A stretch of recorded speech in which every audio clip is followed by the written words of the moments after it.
Điều gì sẽ xảy ra khi toàn bộ đầu đạn hạt nhân trên hành tinh, từ những kho vũ khí tối mật của Nga, Mỹ, Trung Quốc đến những quốc gia nhỏ hơn như là Ấn Độ, Pakistan được kích hoạt đồng loạt? Đây không phải là một cuộc chiến thông thường với tiếng súng hay tiếng bom vang lên từng đợt. Đây là một bản giao hưởng của sự hủy diệt, của một cơn bão lửa và phóng xạ nhấn chìm cả thế giới trong tích tắc.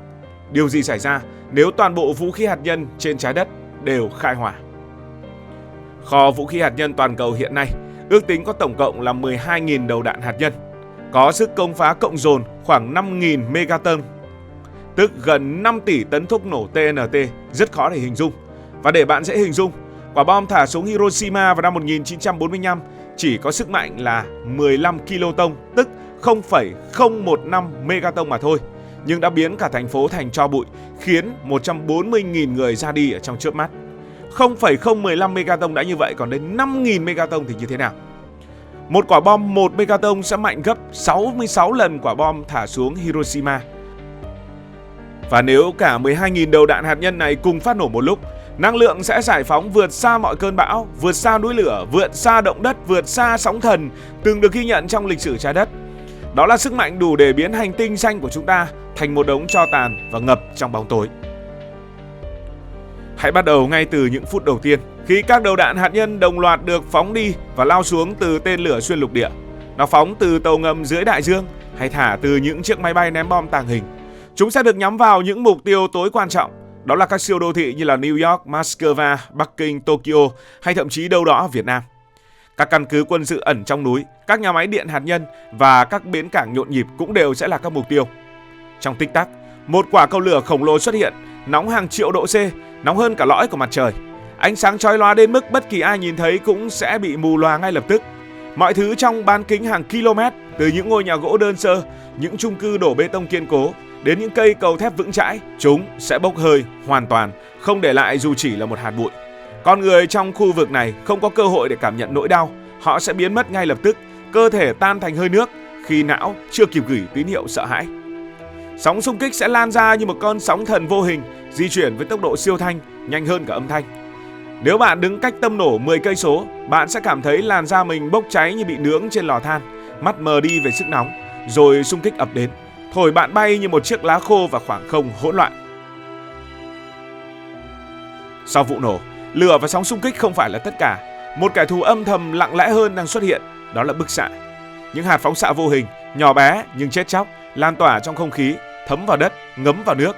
Nếu bạn may mắn sống sót qua vụ nổ ban đầu, có lẽ vì bạn đang ở ngoại ô hay trốn trong tầng hầm, bạn sẽ nhận ra một cơn ác mộng chưa kết thúc.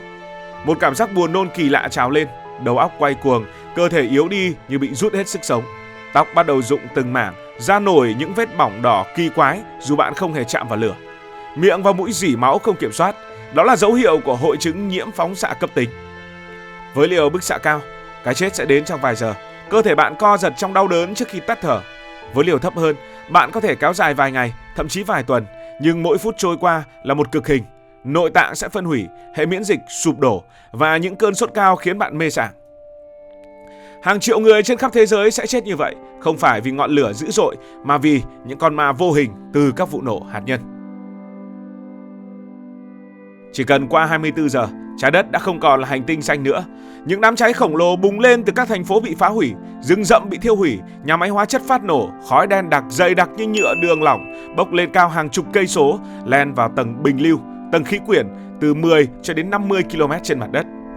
Tro bụi từ các vụ nổ lên đến hàng tỷ tấn sẽ bay lơ lửng trong không khí, không dễ bị mưa cuốn đi vì chúng đã vượt qua tầng đối lưu.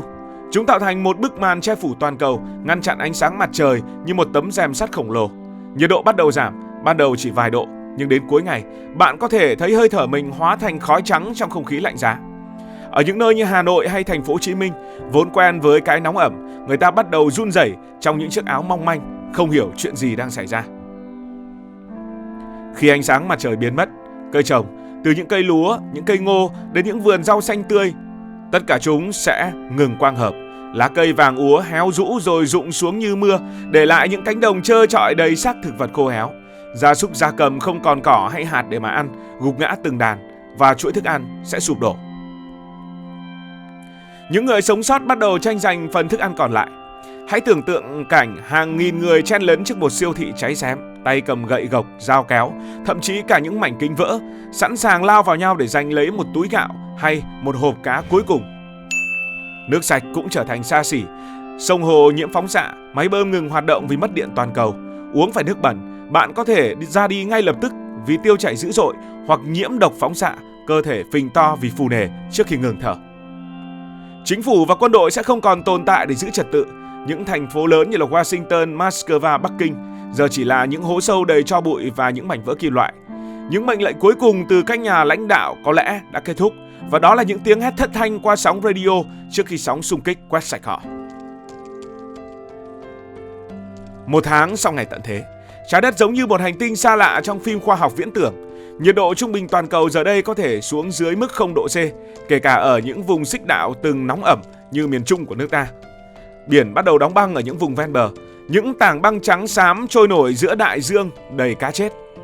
Những cơn bão kỳ lạ xuất hiện mang theo mưa đen, nước mưa lẫn tro phóng xạ rơi xuống như những giọt mực chết chóc. Mưa đen làm ô nhiễm đất đai, khiến những mầm sống cuối cùng không thể nảy mầm. Những người sống sót co cụm trong các tầng hầm trú ẩn, chúng lạnh lẽo, đôi khi là trong những hang động hay những bong ke kiên cố còn sót lại.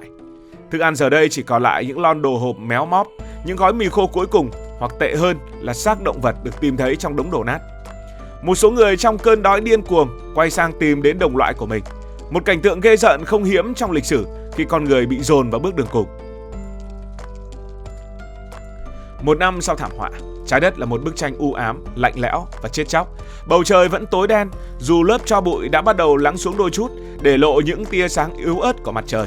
Nhiệt độ không còn giảm thêm, nhưng vẫn ở mức băng giá, khiến cây cối chết gần hết. Chỉ còn vài loại cỏ dại cứng đầu hay nấm mốc kỳ lạ sinh sôi nhờ phóng xạ, phủ lên mặt đất những mảng màu xám xịt hoặc xanh lục phát sáng ma quái. Động vật lớn, từ voi châu Phi, hổ Siberia đến cá voi xanh, hầu như đã tuyệt chủng. Chỉ còn vài loài côn trùng như là gián, bọ cánh cứng hay là chuột nhỏ bé thích nghi được với môi trường khắc nghiệt này. Thời gian cứ trôi qua và trôi qua. Một thế kỷ sau, trái đất mới bắt đầu hồi phục, nhưng không còn là ngôi nhà của loài người như xưa. Lớp tro bụi trong tầng bình lưu đã biến mất hoàn toàn, ánh sáng mặt trời trở lại, nhưng hành tinh giờ đây mang một diện mạo hoàn toàn khác. Những khu rừng nhiệt đới rậm rạp từng phủ xanh hành tinh giờ chỉ còn là thảo nguyên cằn cỗi, điểm xuyết vài bụi cây gai góc.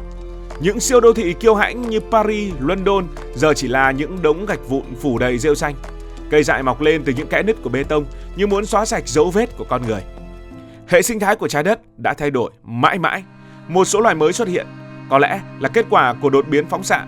Bọ cạp khổng lồ với lớp vỏ lấp lánh như kim loại, cây cối kỳ lạ với những chiếc gai dài sắc nhọn tiết ra nhựa độc, hay những loài nấm phát sáng trong bóng tối, tỏa ra thứ ánh sáng xanh lục ma mị. Nhưng sự đa dạng sinh học từng làm nên vẻ đẹp của trái đất thì đã mất đi vĩnh viễn. Những loài động vật biểu tượng như là sư tử, đại bàng hay cá heo chỉ còn là ký ức ở trong sách vở, mà sách vở cũng chẳng còn ai đọc nữa. Loài người, nếu còn tồn tại, giờ đây sống rải rác thành những bộ lạc nhỏ bé ở những vùng đất hẻo lánh. Họ không còn biết đến điện thoại thông minh, máy bay hay những tòa nhà chọc trời. Công cụ của họ là đá mài, giáo gỗ và những mẩu kim loại rỉ sét được nhặt từ đống đổ nát. Họ kể lại câu chuyện về ngày lửa rơi xuống từ bầu trời như một truyền thuyết xa xưa quanh những đống lửa lập lòe trong đêm, không hiểu rằng chính tổ tiên họ đã tự tay nhấn nút hủy diệt nền văn minh rực rỡ của mình. Kịch bản này không chỉ là sản phẩm của trí tưởng tượng, nó dựa trên các nghiên cứu khoa học nghiêm túc của những nhà khí hậu học như là Alan Robock hay là Brian Toole, hay các mô phỏng của NASA về hậu quả của chiến tranh hạt nhân toàn diện. Chỉ cần 100 quả bom hạt nhân dù nhỏ cũng đủ gây ra một mùa đông hạt nhân nhẹ, làm chết hàng triệu người vì nạn đói và khí hậu khắc nghiệt. Còn với 12.000 đầu đạn hạt nhân, toàn bộ kho vũ khí của nhân loại, thảm họa sẽ vượt xa ngưỡng chịu đựng của hành tinh, biến trái đất thành một thế giới hoang tàn không còn sự sống như chúng ta biết. Đó là lý do tại sao loài người phải làm mọi thứ để ngăn chặn kịch bản này. Những hiệp ước như START, những nỗ lực ngoại giao giữa các siêu cường và ý thức chung về hòa bình không chỉ là những dòng chữ viết trên giấy. Chúng là tấm khiên mong manh bảo vệ chúng ta khỏi ngày tận thế. Vì một khi những quả bom hạt nhân rơi xuống, không còn cơ hội để hối hận, không còn nút tạm dừng để quay lại. Lúc bấy giờ chỉ có nút reset với toàn bộ trái đất mà thôi.